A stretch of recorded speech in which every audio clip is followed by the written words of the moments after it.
고민정이 사퇴를 했습니다. 최고위에서 이재명 대표 체포동의안 당론 부결을 막아대고 그동안 수많은 해당 행위를 하더니 결국 마지막까지 이럽니다. 오늘 했던 발언은 들을 가치도 없으니 논평할 필요도 없습니다. 그러나 공천이 불만이라면 자신이 받은 공천장도 반납하는 게 상식 아닙니까? 제 추측이지만 당무 거부와 관련해 이재명 대표의 단호한 말씀이 있지 않았을까 합리적 의심이 듭니다. 이재명 대표는 CR도 안 먹히는 분입니다. 고민정이 이런다고 달라지는 것은 전혀 없고 달라져도 안 됩니다. 그렇다면 고민정이 이수진에 이어 광인 모드로 돌아선 이유가 궁금하실 겁니다. 지역구 선거에 자신이 있거나 아니면 뭔가 약점이 잡힌 게 있습니까? 행보가 아주 이상하다면 충분히 의심을 할 만하죠. 아니면 중도층에서 이재명 대표와 각을 세우면 지지세가 좀 오지 않을까, 이런 바보 같은 생각을 할 수 있는데 제가 확신하는데 광진을의 핵심 지지층은 바까리 포기할 겁니다. 낙선 운동은 하지 않아도 결집도가 확 줄어들 것입니다. 즉 자신의 정치 커리어도 스스로 망가지게 한 것인데, 관련해서 임종석을 날리신 앙규백 의원이 중요한 말씀을 하셨습니다. 사이다 영상 보시고 이어가 보겠습니다. 우리 당의 공천의 가장 큰 전략 공천 관리의 기준은 적재적소라고 얘기하지만은 저는 적소적재라는 표현을 합니다. 적소, 그 맞는 자리에 합당한 후보가 가야 선거는 이기는 것이지, 너는 잘났고 모든 면에 뛰어나니까 아무데나 가서 이길 수 있어, 이게 아니고 적소, 그 맞는 합당한 지역에 역량 있고 효능감 있는 후보가 가야 맞다.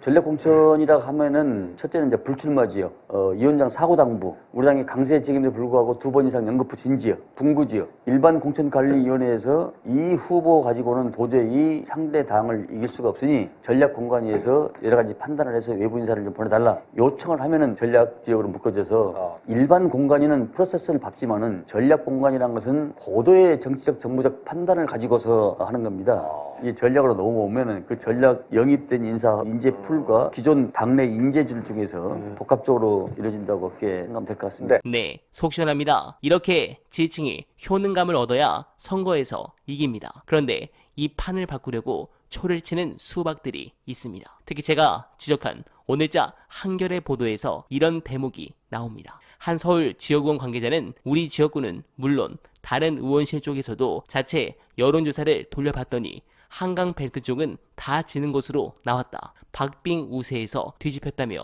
문제는 이런 흐름이 서대문, 종로, 동대문, 중랑 등으로 북상하고 있다는 것이다. 위기감이 굉장히 크다고 말했습니다. 그러면서 한동훈 국민의힘 비대위원장이 활발하게 정책 발표와 현장 행보를 하는 동안 민주당은 공천 파동 탓에 아무것도 못하고 있다고 말했습니다. 네, 전형적인 수박스러운 멘트죠. 한동훈을 띄워주는 것부터 시작해서 강북이 위험하다, 이거 누가 익명 인터뷰를 했을까요? 강북 박용진이 아닙니까? 그리고 그 뒤에 보도로 이런 내용도 있습니다. 서울의 한 의원은 수도권 민심이 아주 좋지 않다, 내부 분열과 비명 쳐내기로 문제가 계속 이어지는데 모멘텀이 될 상황도 보이지 않는다고 말했습니다. 이건 아무래도 고민정이 익명으로 때린 것이 아닌가 합리적 의심이 들고, 또 다른 수도권 의원도 지지율을 보면 그냥 지나칠 만한 사안이 아니다, 수도권에도 전반적으로 위기감이 퍼지는 모양새라고 말했습니다. 이건 윤영찬이나 홍영표 아닙니까? 웃기지도 않습니다. 이런 애들이 또 국회 들어오면 대선 때는 태업하고 골프나 치러 다니고 팽팽 놀면서